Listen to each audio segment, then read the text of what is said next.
लेने से, भक्ति करने से क्या होता है, क्या प्राप्त होता है।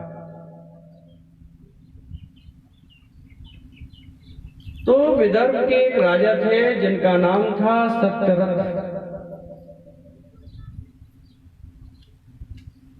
और बहुत धर्मात्मा थे। ये भगवान शंकर की पूजन करते, सतत पूजन करते थे, और त्रयोदशी व्रत भी करते थे, प्रदोष का व्रत करते थे। अनेक प्रकार के इस धर्मात्मा सत्यव्रत थे जो विदर्भ के राजा थे। देखिए, आपके महाराष्ट्र की बात चल रही है, पुराणों में महाराष्ट्र की सबसे ज्यादा उल्लेख है। तो एक समय जब लड़ाई हुई तो जो साल राजा था उसने सत्यरथ का वध कर दिया, हरा दिया, लड़ाई में मृत्यु हो गई। उस समय जो इसकी पत्नी थी वो गर्भवती थी। किसी प्रकार से वह जो पत्नी है, जो गर्भवती थी, वो भाग करके रात भर चलते जंगलों में चलते बहुत दूर निकल गई। किसी प्रकार से मेरी रक्षा तो हो जाए। जब एक राजा दूसरे राजा के साथ लड़ाई करता है तो सब कुछ छीन लेता है, सब कुछ अपने अधीन कर लेता है। तो वो जो पत्नी थी वो गर्भवती थी। भोर के समय पहुंची, सुबह होने वाली थी। उसने क्या देखा, बहुत जोरों की प्यास लगी थी, भूखी थी और गर्भवती थी। तो क्या देखा, एक जलाशय देखा, उसी के किनारे एक वृक्ष देखा। थक जाती है, शरीर भारी था।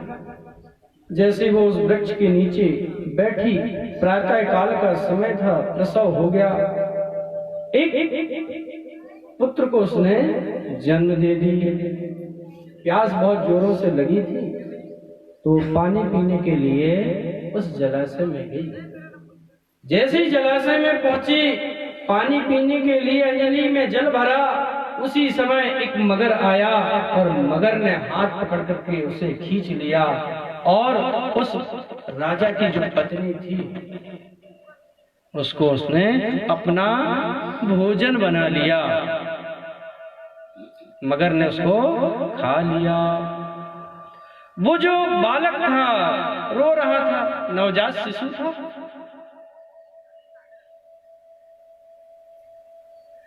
पर परम भक्त भगवान शिव के राजा सत्यरथ का पुत्र था जो भगवान शिव की पूजन करते थे सदैव। तो उसी समय क्या हुआ, एक घटना घटी। कौन सी घटना घटी? उस समय एक भिखारिन, भीख मांगने वाली, अपने पुत्र के साथ वो जंगल में रास्ता भटक गई। अपने गांव को जाना था लेकिन रास्ता देख नहीं पाई, समझ में नहीं आया। वो उस तरफ से आ गई जिस तरफ से वो वृक्ष के नीचे नवजात शिशु था। उस नवजात शिशु को देख करके, उसकी आवाज को सुन करके उस वृक्ष के पास गई और वृक्ष के पास जब पहुंची तो उस शिशु को देख करके विचार करती है, ऐसा लग रहा है ये तो अभी अभी इसका जन्म हुआ है, ये नवजात है, पर ये यहाँ अकेले कैसे? इसको जन्म देने वाला कौन है? इसकी माता कौन है? तो विचार करने लगती है, लेकिन उसको गोदी में नहीं उठाती है। रो रहा है वो, गोदी में नहीं उठाती। मैं क्यों उठाऊं? देखती है, इधर उधर देखती है, लेकिन कोई नजर नहीं आता। मन में विचार करती है कि कौन है, कहां से आया, कैसा आया। उसी समय भगवान भक्तों के ऊपर कृपा करने वाले एक भिखारी का रूप बना करके उस भिखारिन के सामने आए। यद्यपि फटे पुराने वस्त्र भगवान ने पहना था, लेकिन उनके चेहरे में, उनके मस्तक में दिव्य चमक रहा था। चेहरा दिव्य था। तो उस बुढ़िया के सामने आकर के कहते हैं, भगवान क्या सोच रही हो? इसे उठा लो, इसे उठा लो। भगवान के कहने पर तो वो जो भिखारी थी वो भगवान से कहती है कि महाराज मैं क्यों इसको उठाऊं? ये कौन है पता नहीं। और उस भिखारी पुरुष को देख करके वो भिखारी उनके तेज को देख करके विचार करती है कि मैं क्यों उठाऊं, और उनसे प्रश्न करती है। क्या प्रश्न करती है? कि आखिर ये अनाथ क्यों हुआ? क्योंकि उस भिखारी पुरुष ने बहुत सारा ज्ञान दिया, बतलाया उस भिखारी ने बुढ़िया को कि ये परम शिव भक्त का पुत्र है, राजा सत्यरथ का। और बता करके जाने लगे तो बुढ़िया ने रोका, महाराज रुकिए तो, जब आप इतना जानते हैं इसके बारे में ये बताइए कि ये जन्म होते ही अनाथ क्यों हो गया? उनने बताया महात्मा ने कि इसकी माता को मगर ने खा लिया। बोले इसकी जो माता थी उसको मगर ने क्यों खा लिया? और जो मेरा पुत्र है ये दीनहीन क्यों है? अनेक प्रकार के प्रश्न किया। वो जो भिखारी भगवान थे, भिखारी के वेश में वो जाने लगे। तो भगवान जब जाने लगे तो बुढ़िया ने कहा, ऐसा लगता है प्रभु ब्रह्म परमेश्वर आप स्वयं शिव हैं, आप स्वयं शिव हैं। तो क्षणिक मात्र में अपना स्वरूप उस भिखारी बुढ़िया को भगवान ने दिखाया, और दिखा करके उसके जो उत्तर थे, जो प्रश्न किया था उसके उत्तर दिए कि आखिर ये अनाथ क्यों हुआ? जो बालक था सत्यरथ का नवजात शिशु, वो अनाथ क्यों हुआ? तो भगवान ने बताया बुढ़िया से कि ये पूर्व जन्म में राजा सत्यरथ का पिता था, और इसका अपराध क्या था? इसका अपराध था कि जो भी लोग भगवान शिव की भक्ति करते तो उनको रोकता था, उनकी भक्ति में बाधा करता था, उन्हें भगवान शिव की भक्ति नहीं करने देता था, विघ्न डालता था। यदि कोई पूजन करे, कोई यदि कार्यक्रम का आयोजन करे,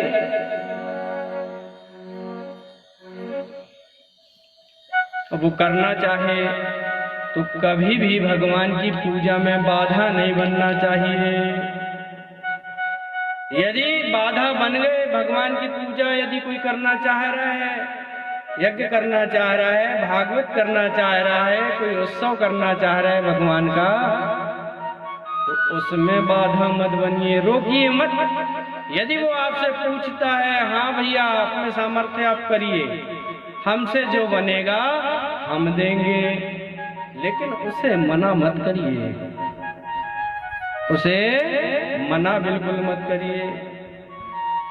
और यदि आपने मना कर दिया, विघ्न डाल दिया, तो क्या होगा? आप दूसरे जन्म में अनाथ रहेंगे। ये भगवान ने बतलाया उस भिखारी बुढ़िया को कि जो ये पुत्र था ना जो अनाथ हुआ तुरंत, यह सत्यरथ का पिता था पूर्व जन्म में। फिर भिखारी बुढ़िया का दूसरा प्रश्न क्या था कि इसका जो पिता है वो क्यों मारा गया? जब इतना बड़ा शिव भक्त था तो राज्य में क्यों हारा वो? तो बोले से एक छोटा सा अपराध बन गया था। जो राजा सत्यरथ था वह त्रयोदशी का व्रत करता था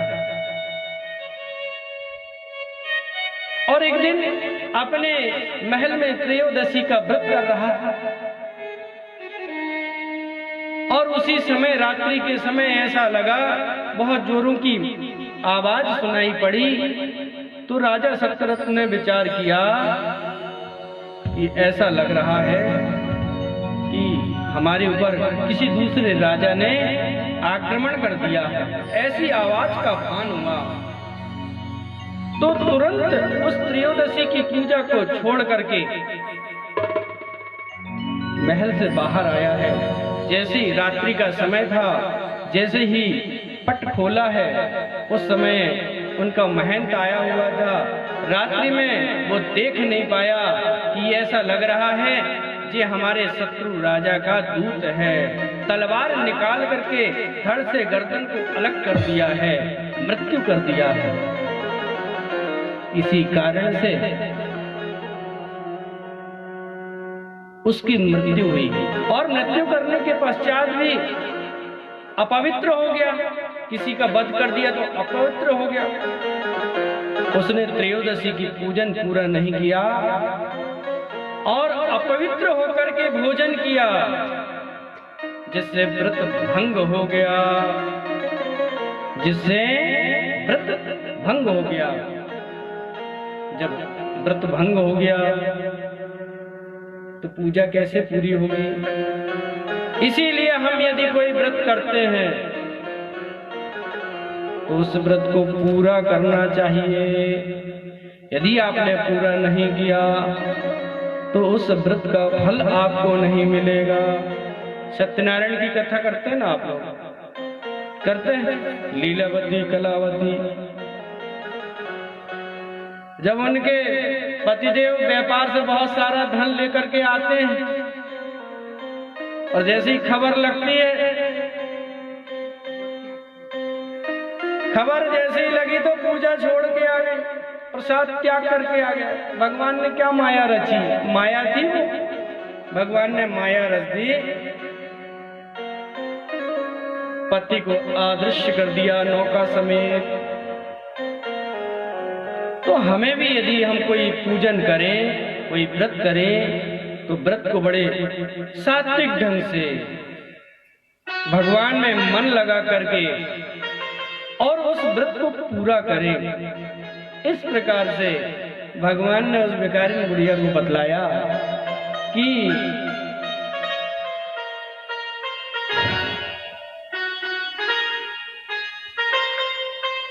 इस प्रकार से उस राजा की मृत्यु हुई और साल्व राजा ने क्षणिक सुख के लिए उसकी मृत्यु कर दिया।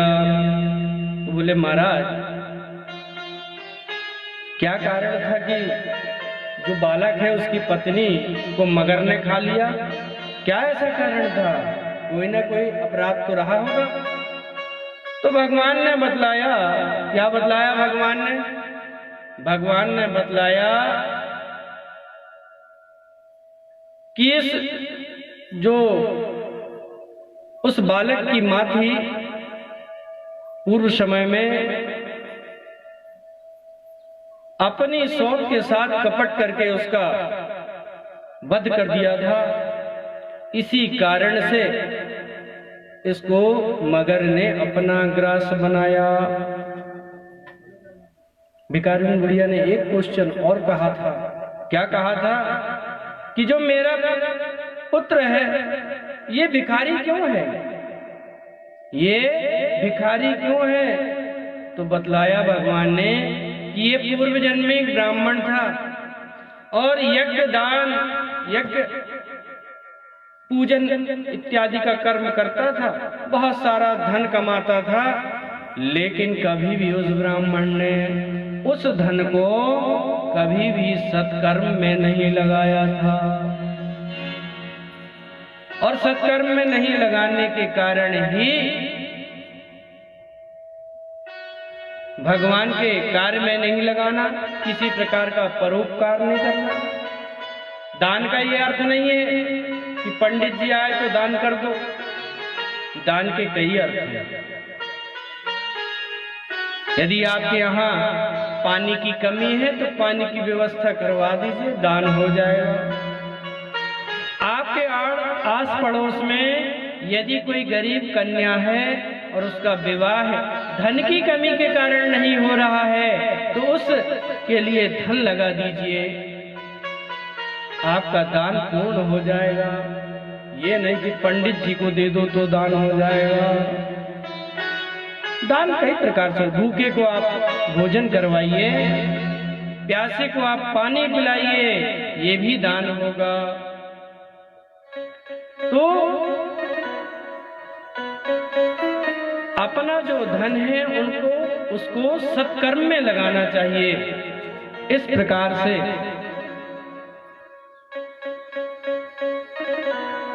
उस सत्यरथ का जो पुत्र था उसको उस भिखारी बुढ़िया ने उठा लिया भगवान के कहने पर। भगवान अंतर ध्यान हो गए, ये बतलाकर कि इस पुत्र को ले जाकर के लालन पालन करो, तुम्हारा कल्याण हो जाएगा, तुम्हारा कल्याण हो जाएगा। उस भिखारी बुढ़िया ने उस पुत्र को लाया, उसका भी पुत्र और वो भी, दोनों को लालन पालन होने लगा और लालन पालन करने लगी। धीरे धीरे वो बड़े हो गए और जब बड़े हुए, युवा अवस्था में आ गए, तो एक दिन क्या हुआ, बिना बताए वो जो राजा का पुत्र था वह नदी स्नान करने के लिए गया। ये ढूंढते हैं वो भिखारी बुढ़िया और उसका लड़का मिलता नहीं है। ये तो नदी में स्नान करने के लिए गया था। जैसे ही नदी में स्नान किया, क्या देखा, एक घड़ा बहते हुए चला आ रहा है। एक छोटा सा घड़ा बहते हुए चला आ रहा है। तो उस राजा के पुत्र ने उस घड़े को पकड़ा, इस घड़े में क्या है, नदी में कैसे बह रहा है। जैसे उस घड़े को पकड़ा, तो घड़े को जब पकड़ा, देखा उसमें क्या है, तो उसमें स्वर्ण मुद्राएं थी। स्वर्ण मुद्राएं थी। तो उस घड़े को लिया और घड़े को लेकर के अपने घर आ गया। वो भिखारी के घर आ गया जहां पर उसका लालन पालन हो रहा था। भिखारी के घर आ गया। अब तो उस धन के कारण में धनवान हो गया। वो दोनों भाई धन से युक्त हो गए और जो भिखारी बुढ़िया थी उसने भी उन दोनों पुत्रों को कैसा ज्ञान दिया, उन्होंने ऐसा ज्ञान दिया, भगवान शिव की भक्ति का ज्ञान दिया। सदैव भगवान शिव का पूजन करें। एक महात्मा आए, एक ऋषि आए, सांडिल ऋषि, उनके सानिध्य में इनकी दीक्षा हुई।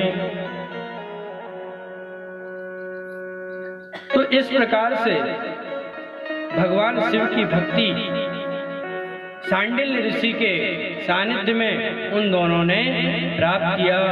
सांडिल ऋषि ने उन्हें बताया कि त्रयोदशी का व्रत कैसा करना चाहिए, प्रदोष का व्रत कैसा करना चाहिए, चतुर्दशी का व्रत कैसा करना चाहिए। इस प्रकार से वो शिक्षा अध्ययन किए। जब ज्यादा जवान हो गए तो एक दिन घूमते घूमते वन में चले गए दोनों, वन विहार करने के लिए। उसी समय गंधर्वराज से भेंट हो गई और गंधर्वराज से जब भेंट हुई तो परिचय हुआ। तो गंधर्वराज को जैसे ही परिचय में बताया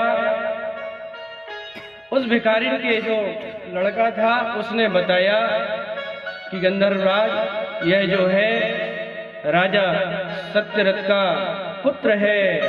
उसी समय गंधर्वराज कहते हैं कि वो तो मेरे मित्र थे और हमने प्रण लिया था अपने मित्र के साथ कि तुम्हारा पुत्र के साथ मैं अपनी पुत्री का विवाह करूंगा। मैं विवाह करूंगा। देखिए भगवान शिव की कृपा, भगवान शिव की कृपा से आज गंधर्वराज की पुत्री के साथ उस धर्मगुप्त का विवाह हो गया। उस जो पुत्र हुआ उसका नाम हुआ धर्मगुप्त और गंधर्वों का राजा बना और बाद में ही आपके विदर्भ का राज्य उसको प्राप्त हुआ।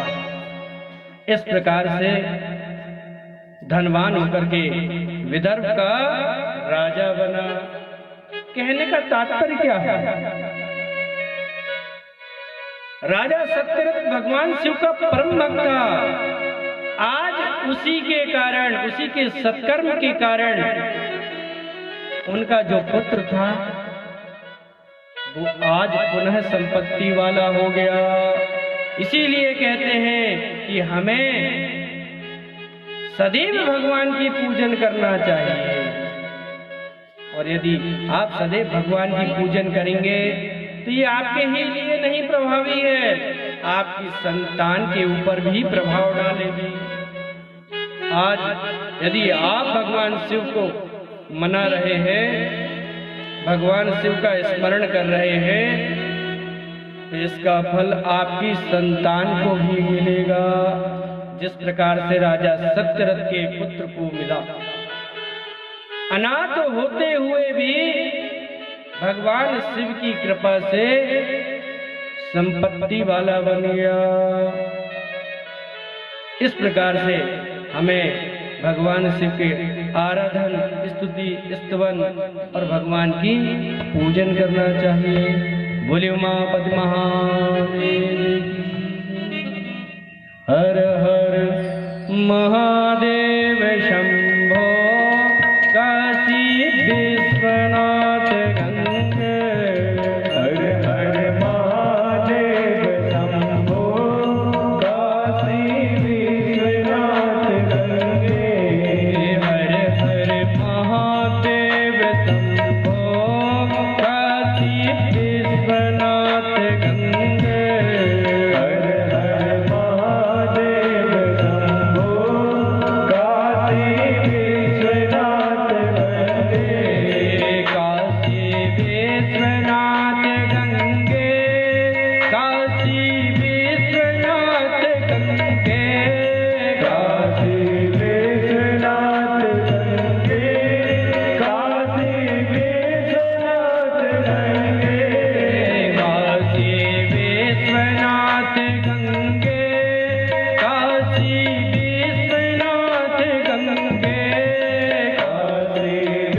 विश्वनाथ गंगे, काशी विश्वनाथ गंगे। हर हर महादेव शंभो काशी विश्वनाथ गंगे। हर हर महादेव शंभो काशी विश्वनाथ गंगे। हर हर महादेव शंभो काशी विश्वनाथ गंगे। हर हर महादेव शंभो काशी विश्वनाथ गंगे। इस प्रकार से नारद जी महाराज अपने पिता ब्रह्मा जी से भगवान के सुंदर आख्यानों को श्रवण कर रहे हैं कि किस प्रकार से भगवान शिव की भक्ति करना चाहिए। भगवान के शिव की भक्ति तो सबसे अच्छी है लिंग स्वरूप में, निराकार स्वरूप में। क्योंकि महाराष्ट्र का वर्णन चल रहा है तो यहाँ पर एक बहुत महालिंग है महाबलेश्वर। है, जानते होंगे। तो शिव पुराण में उसकी भी सुंदर कथा है। तो एक सौमनी नाम की कन्या थी, उसका विवाह है। देखिए शिव पुराण में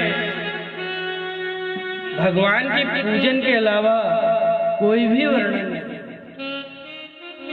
कि किस प्रकार से उनकी पूजन करना चाहिए, किस प्रकार से उनको मनाना चाहिए और उनको मना करके किस प्रकार से अपना जीवन मनाना चाहिए। तो किसने किस प्रकार से भक्ति की, ये आपका महाराष्ट्र क्षेत्र कितना पावन है। तो वो सौमनी का विवाह एक ब्राह्मण युवक से हुआ, लेकिन दुर्भाग्य देखिए उसका, दुर्भाग्य क्या था?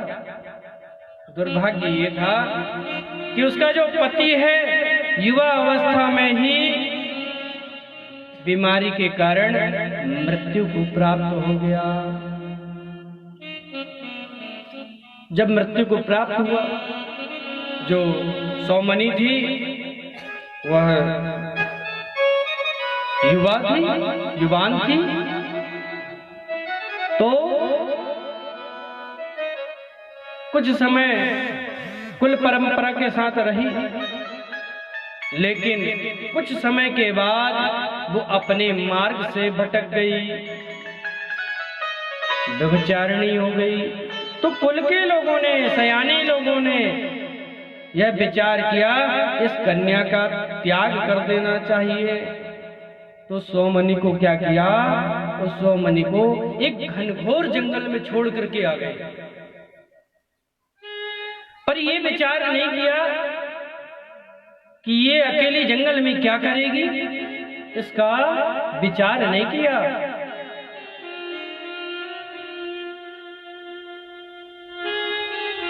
तब उस कन्या को एक शूद्र ने पकड़ करके अपने घर ले गया।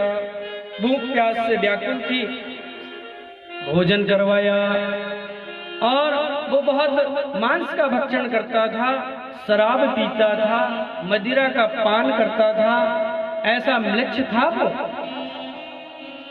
उसको ले गया, भोजन से तृप्त करवाया और कुछ समय के पश्चात उसको अपनी पत्नी बना लिया।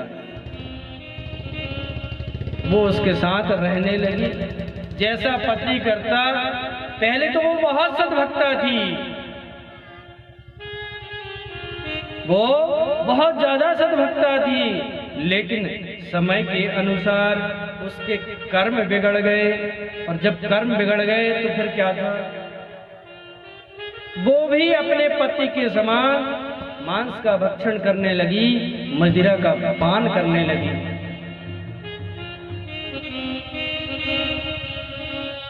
पति की मृत्यु हो गई। जब मृत्यु हो गई तो एक दिन रात्रि में बहुत ज्यादा उसने मदिरा का पान किया। अपने सुध में नहीं थी वो सौमनी, अपनी सुध में नहीं थी। मदिरा पान के बाद उसको इच्छा हुई कि मांस का भक्षण करना चाहिए, मांस का भक्षण करना चाहिए। तो उठाया तलवार और उठा करके अपने गौशाला में गई है। गौशाला में गाय भी बंधी हुई थी, वहां पर और भी जो बकरियां इत्यादि बंधी रहती, अजब वो बंधे हुए थे। उसने विचार किया मैं अज का मांस को भक्षण करूंगा, लेकिन रात्रि में इंधेला था। इंधेला होने के कारण उस अज के ऊपर प्रहार न होकर के एक गाय के बछड़े के ऊपर प्रहार हो गया और गर्दन से, धड़ से गर्दन को अलग कर दिया। जैसे ही उसको प्रहार करती है उसी समय क्या देखती है कि अरे मैंने तो ये गलत कर दिया, मैंने अज की जगह तो गौ के बछड़े का वध कर दिया। तो उसके मुख से अनायास ही 2 बार शिव शिव करके निकल गया। जैसे हमसे कोई गलती हो जाती है ना तो कहते हैं राम राम बोलते हैं, इसी प्रकार से अनायास ही मदिरा का पान उसने किया था, फिर भी शिव शिव का नाम निकल गया। शिव की परंपरा थी वो। तो फिर भी मदिरा जो पान करते हैं ना वो होश में नहीं रहते, इसीलिए तो कहते हैं मदिरा का पान नहीं करना चाहिए, क्योंकि ये जीवन में एक बुराई है। और जो मदिरा पान करता है उसके यहाँ लक्ष्मी नहीं रहती है, कितना ही कमाए लक्ष्मी वास नहीं कर सकती, वो जाएगी ही। आप कितने उसको पकड़ करके रखिए। और यदि लक्ष्मी को घर में रखना है तो अवगुणों को बाहर करना पड़ेगा। अब यहाँ तो कोई है नहीं मदिरा पीने वाले, आप लोग हैं, आप लोग तो कोई पीते नहीं हैं, लेकिन आप पीने वालों को तो मना सकते हैं, उन पे समझाइश दे सकते हैं। भाई हम ये नहीं कहते कि कोई पीते ही होंगे, ये बात है कि मदिरा नहीं पीना चाहिए, उससे संपत्ति हमारे घर में नहीं रुकती। इस प्रकार से उस 100 मणि से ये अपराध हो गया, लेकिन अनायास मुख से शिव शिव निकल गया। समय आया उसकी मृत्यु हो गई, और जब मृत्यु हुई उसकी गौवध के कारण कैसा फल मिला। इसीलिए कहते हैं कि हमारे जीवन में किसी प्रकार का हमारे शरीर के द्वारा अपराध नहीं होना चाहिए। यदि अपराध होगा तो उसका फल निश्चित मिलेगा। अगला जन्म 100 मणि को क्या मिला? एक चांडाली के यहाँ उसने जन्म लिया। शरीर में कुष्ठ रोग थे, शरीर में चर्म रोग थे, और जन्म से अंधी हुई, दोनों आंख से अंधी थी। बड़ा कष्टमय जीवन उसने व्यतीत किया दूसरे जन्म में। जब धीरे धीरे बढ़ने लगी कष्ट के साथ, वो कष्ट सहती, बड़ी हो गई, बड़ा दुख पाती है। एक दिन बहुत कोलाहल समझ में आया, बहुत हल्ला समझ में आया कि बहुत लोग कहीं जा रहे हैं। बोले कहाँ जा रहे हैं? बोले गोकर्ण तीर्थ जा रहे हैं, जहाँ भगवान शिव का श्री विग्रह है, महाबलेश्वर, जहाँ से 5 गंगा निकली हुई है, पंचगंगा, वो सुंदर तीर्थ में जा रहे हैं। तो विचार किया बहुत दिन से भूखी हूँ, आज इन लोगों के साथ चलती हूँ तो कोई मुझे अंधी समझ करके कोई कपड़ा देगा, कोई भोजन देगा, जिससे मैं अपने उदर की पूर्ति कर लूंगी।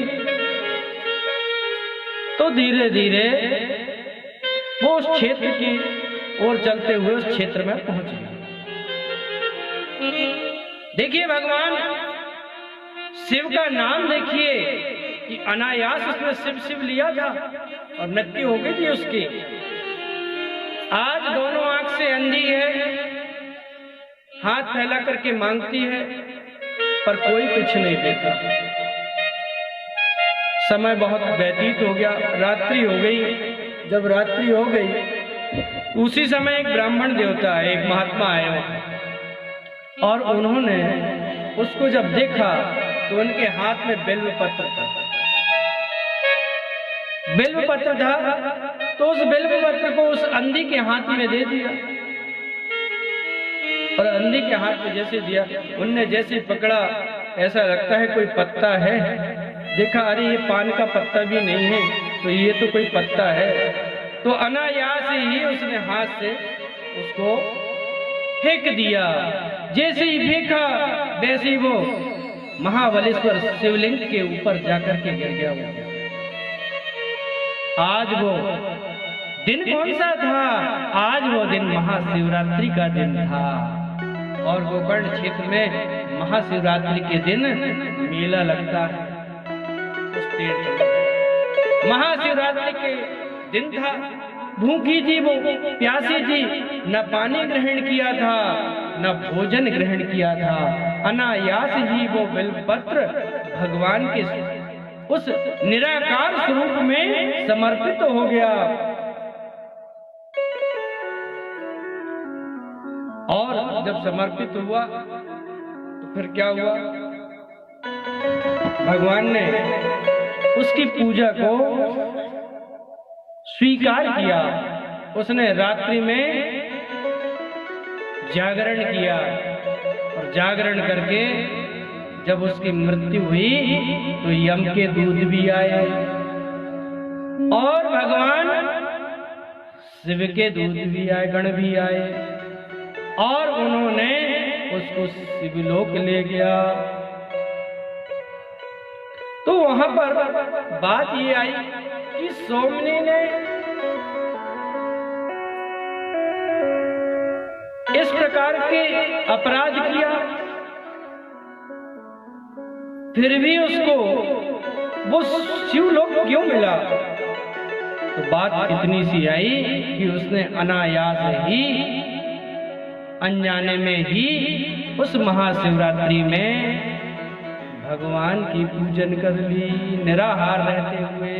इसीलिए आप लोगों को भी आने वाली 21 तारीख को शिवरात्रि है, आप व्रत रखिए, भगवान शिव की पूजन करिए और भगवान शिव को मनाइए। क्योंकि भगवान शंकर ने कहा है जो अनजाने में भगवान शिव का नाम ले ले, भगवान शिव की पूजन कर ले, तो उसकी मैं गाथा को नहीं गा सकता। तो जो जानबूझ करके करेगा तो उसको तो शिवपद मिलेगा ही ना। हम अनजाने में यदि कोई पूजन कर ले, जब भगवान इतना देता है तो हम तो जानते हैं। तो जानने के बाद हमें भगवान शंकर की पूजन को करना चाहिए। बोलिए उमापति महादेव की जय।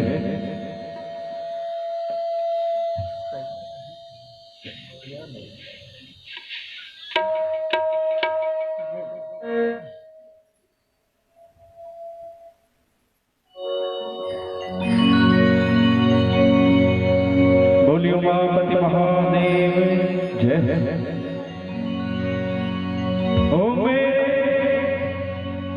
ओ मेरे शिव शंकर जी भोलेनाथ, बना दो बिगड़ी मेरी, मेरे शंकर जी भोलेनाथ, बना दो बिगड़ी मेरी। शिव शंकर जी भोलेनाथ, बना दो बिगड़ी मेरी।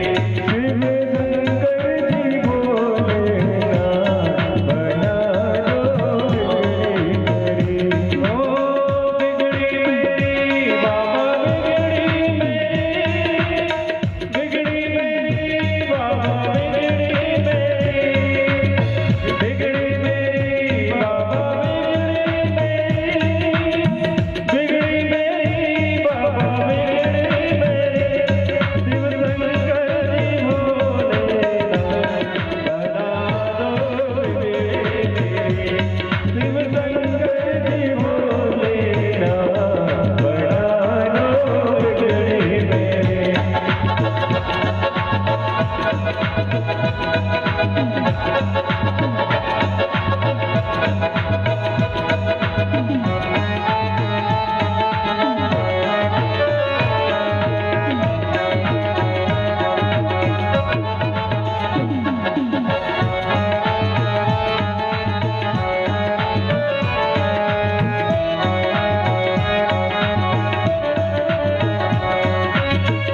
पार्वती महादेव की जय हो। इस प्रकार से ब्रह्मा जी ने नारद जी महाराज से बतलाया कि महाराज धीरे धीरे भगवती हिमालय के यहाँ बड़ी होने लगी। जब भगवती उमा का जन्म हुआ तो उसको सुनकर के एक दिन नारद जी महाराज हिमालय के यहाँ पहुंचे, और हिमालय के यहाँ जब पहुंचे तो राजा हिमालय ने नारद जी का बड़ा सम्मान किया। नारद जी महाराज तो दर्शन करने के लिए आए थे भगवती के,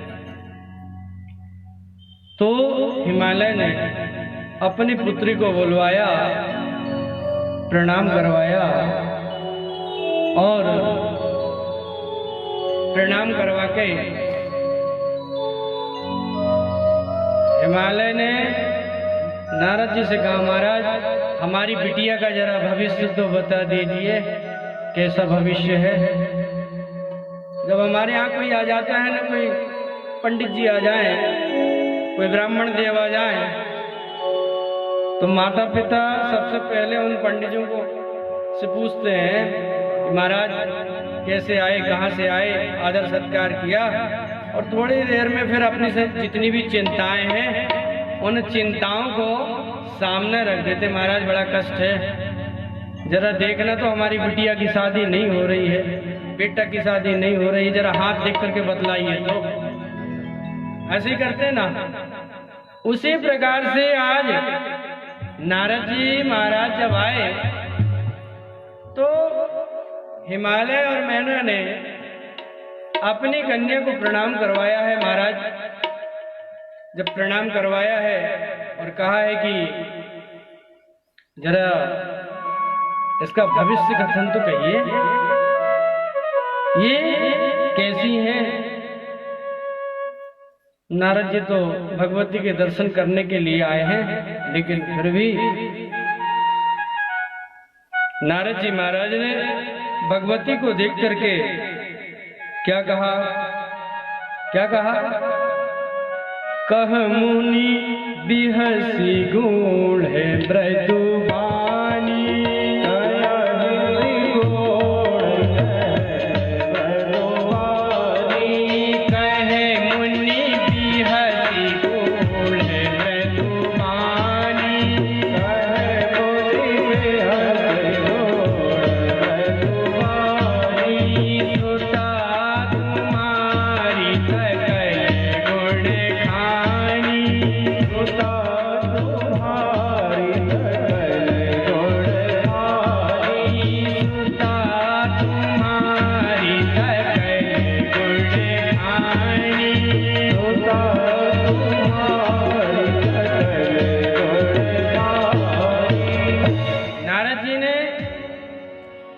पहले तो भगवती को प्रणाम किया, यद्यपि भगवती छोटी है। और जब राजा हिमालय ने पूछा कि हमारी बिटिया के बारे में बतलाओ, आपकी बिटिया कैसी है, हमारी बिटिया कैसी है,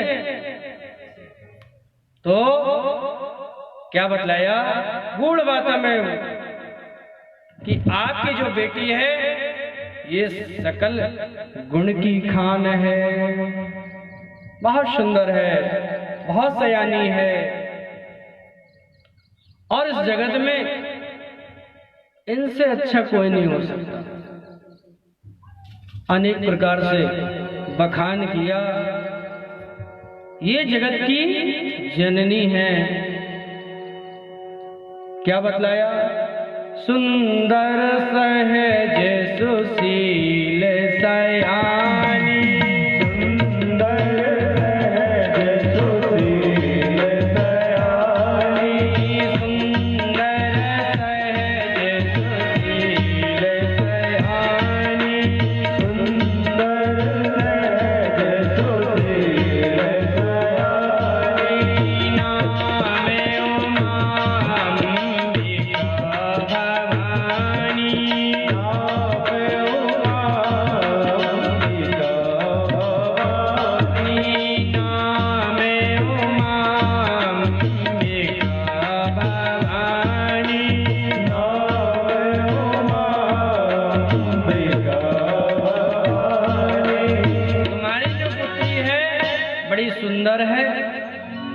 बड़ी सरल हृदय वाली है, बड़ी सहज है और बुद्धि में तो बहुत सयानी है।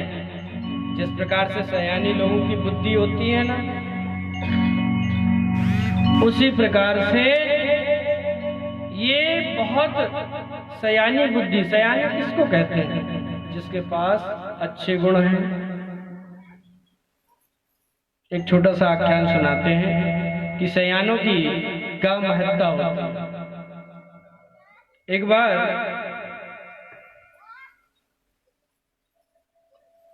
विवाह तय हुआ बिटिया का, तो बेटे वालों ने बोला, तय करते समय बात तय होती है ना, आप जब विवाह तय करते हैं तो कहते हैं फला तारीख को मंगल मंडप पड़ेगा, फला तारीख को बारात होगी, फला तारीख को बारात होगी। तो लड़कों वालों ने शर्त रखी। क्या शर्त रखी? शर्त रख दी कि हम आपसे तब विवाह कर सकते हैं जब आप बारात में, लड़की वालों ने शर्त रखी कि आप बारात में किसी भी सयाने को नहीं लाएंगे, जितने लड़के हैं उनको ही भर लाना है।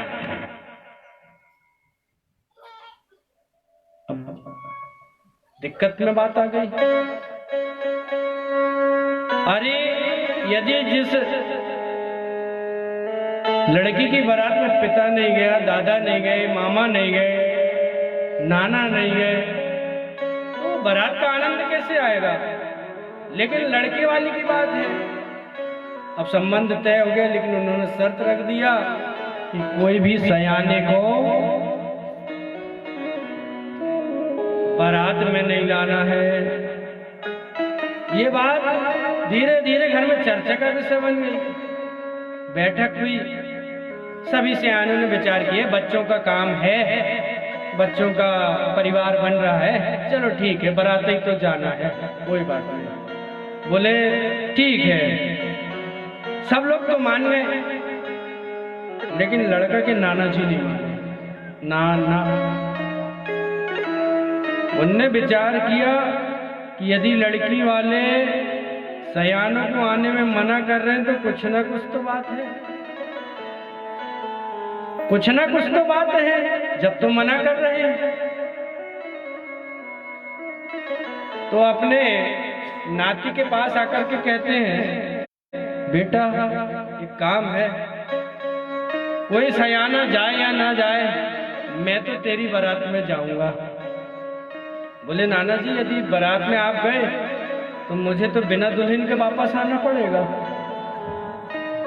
जब मालूम पड़ जाएगा, उन्होंने शर्त रखा है कि सयाने को नहीं लाना, तो वापस आना पड़ेगा ना, तो मैं बिना दुल्हन के वापस नहीं आना चाहता, इसलिए नाना जी आप रुक जाइए।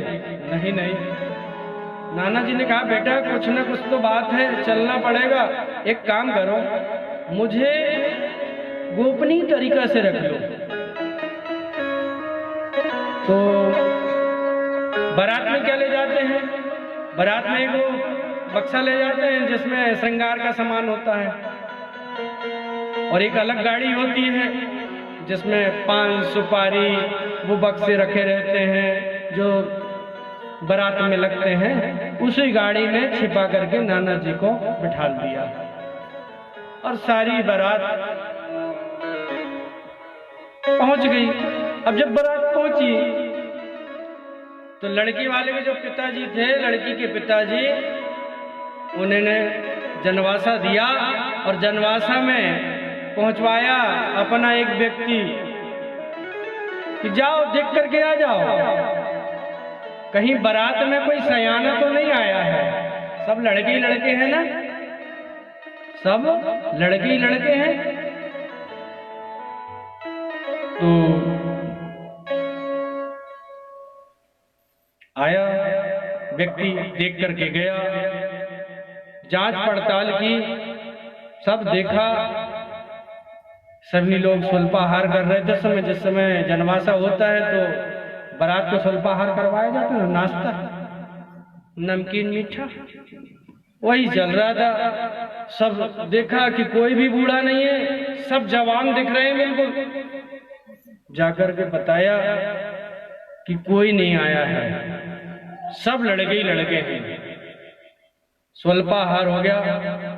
बारात अगवानी की जब बात आई, अगवानी की बात आई तो उधर से खबर आती है, हम अगवानी तब करेंगे, तब अगवानी लेंगे हमारी जब आप शर्त पूरी कर दोगे। जब हम बारात की अगवानी करेंगे तो अब सारे लड़के ही लड़के गए थे बारात, घबरा जाते हैं। तो बोले क्या शर्त है? अब तो हम बारात लेकर के आ ही गए हैं, शर्त तो मानना ही पड़ेगा, शर्त पे तो शादी होती है।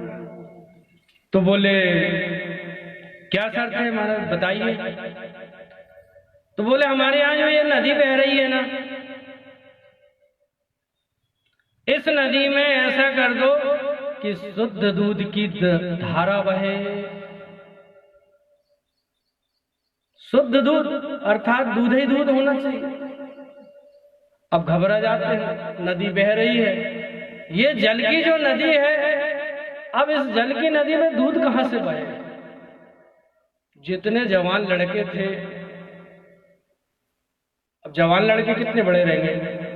17, 18, 19, 20, 21, 22, 23, 24, 25 इतने साल के जो जवान थे वो बारात गए थे। घबरा जाते हैं, एक दूसरे से पूछते हैं कि यदि हम नदी में यदि दूध डालेंगे तो जल से मिश्रित हो जाएगा, लेकिन शर्त क्या थी? शुद्ध दूध, सिर्फ दूध की नदी बहना चाहिए।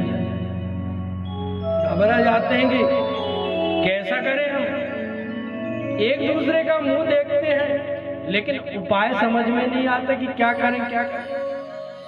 तो सबने विचार किया भैया अब तो चलना ही पड़ेगा वापस, किसी के पास कोई उपाय नहीं है। सभी ने हाथ खड़ा कर दिया तो वापस जाने की तैयारी करने लगे। तो नाना जी अंदर बैठे थे सामान वाली गाड़ी में। जब शोरगुल सुना तो पूछा क्या हुआ है? अरे क्या बात है बताओ तो मुझे जरा। बोले नाना जी अब तो बाहर आ जाओ, बाहर आ जाओ। बोले क्यों?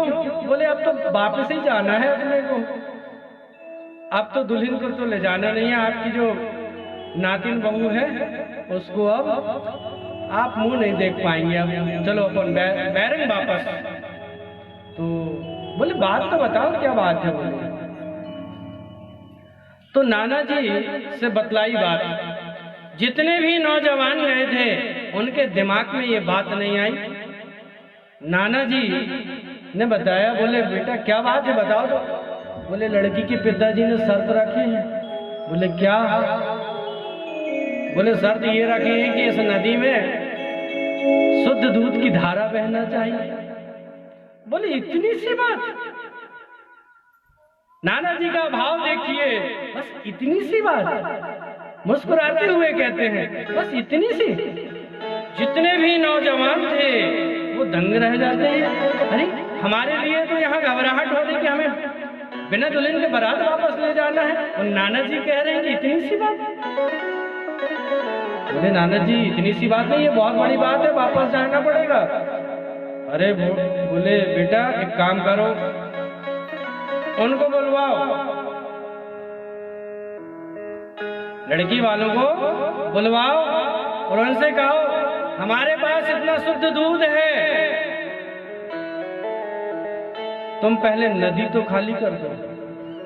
जाओ उनसे कहलवा दो कि तुम इस जल को खाली करवा दो, हम दूध की धारा बहा देंगे। जैसे ये बात लड़की वालों को मालूम हुई, विचार कर लिया कोई ना कोई सयाना इस बारात में आया होगा। तो सयाने का मतलब क्या है? सयाने का मतलब है बुद्धि। इसीलिए कहते हैं सयानों की बात को मानना चाहिए। जब कभी हम देखते हैं हमारे घर में कोई छोटा बच्चा होता है और वो बहुत अच्छी बात कहता है, तो हम कहते हैं ना, ये तो बड़ा सयानी जैसी बात करता है। कहते हैं यदि कोई बात अच्छी कह दे वो, अरे ये तो सयाना हो गया है। तो उम्र से व्यक्ति सयाना नहीं होता। सयाना किससे होता है? सयाना बुद्धि से। जिसके पास अच्छी बुद्धि होगी वही तो सयाना कहलाएगा। आज नारद जी महाराज कह रहे हैं, नारद जी महाराज भगवती के गुणों का बखान कर रहे हैं कि ये बड़ी सुंदर होगी, ये बड़ी सुशील होगी, ये बड़ी सरल हृदय वाली होगी, और ये बुद्धि में विलक्षण होगी, और इसके अनेक नाम होंगे। उमा, भवानी, पार्वती, अनेक प्रकार के नामों से अलंकृत होगी। इस प्रकार से नारद जी महाराज भगवती पार्वती के गुणों का बखान कर रहे हैं। धीरे से कहते हैं, क्या कहते हैं और सुन लीजिए क्या कहते हैं। सब लक्षण संपन्न कुमारी,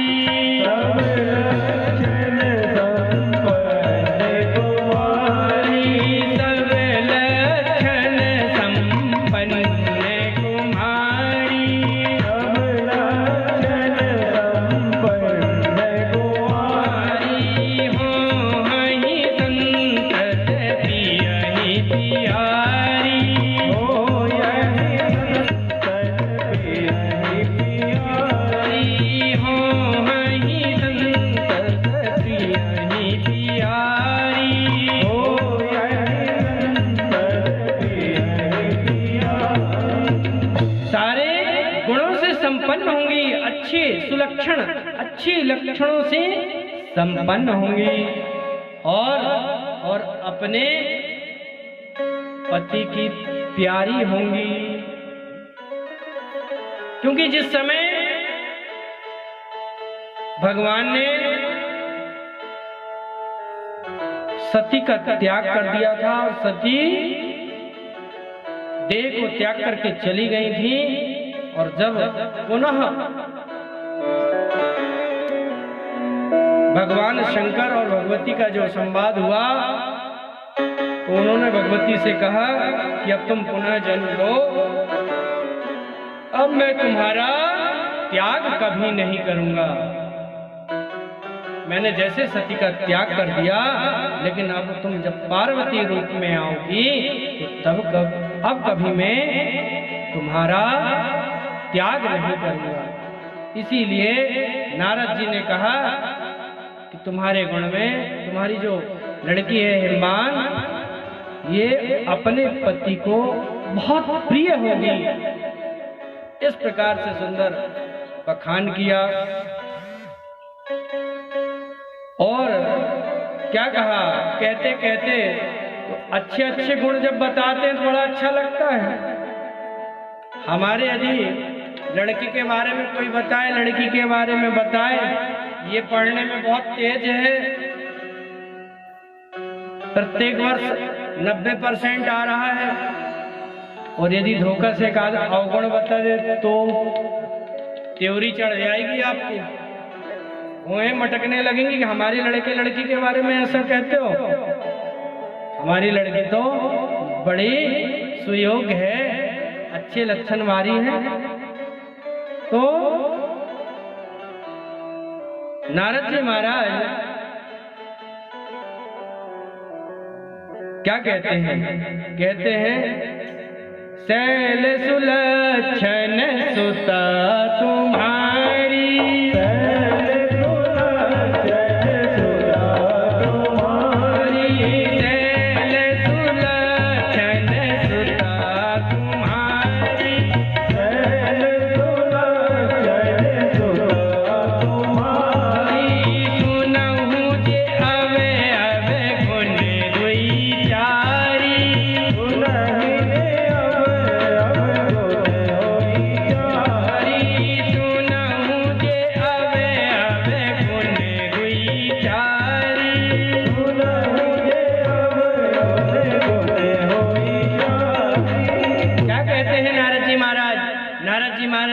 से कह रहे महाराज, तुम्हारी जो लड़की है ना, ये तो सुयोग है, बड़े अच्छे लक्षण वाली है, लेकिन इसमें एक दो अवगुण भी हैं। अब अवगुण की बात जैसे आई वैसे कहते हैं, क्या अवगुण है महाराज, वो भी बतला दो। तो बोले अवगुण है इसके पति से संबंधित, इसका जो ब्याह होगा ना उससे संबंध है। और घबरा जाते हैं, क्योंकि संसार में यदि अच्छा पति मिल गया तब तो ठीक है, और यदि अच्छा पति नहीं मिला तो संसार नहीं बन पाएगा, संसार बिगड़ जाएगा। तो नारद जी महाराज क्या बतलाते हैं हिमवान को कि इसका पति कैसा होगा। तो क्या बताया, अगुण अमंगल मातु पितुहीना,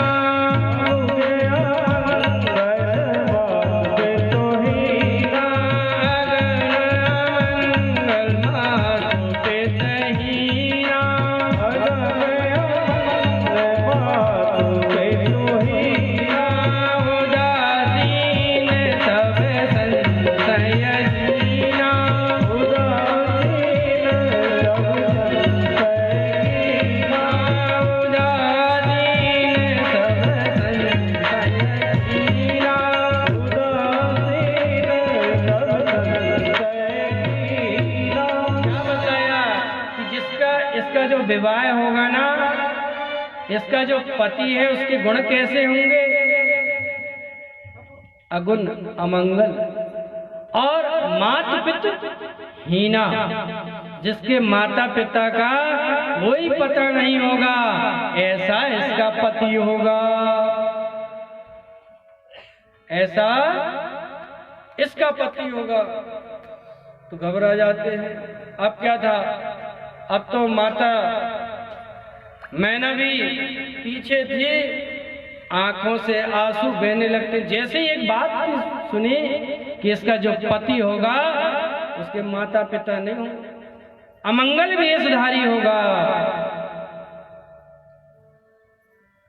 अमंगल वेशधारी होगा। जैसे ये सुना तो क्या हुआ, रानी की आंखों में आंसू भर आए।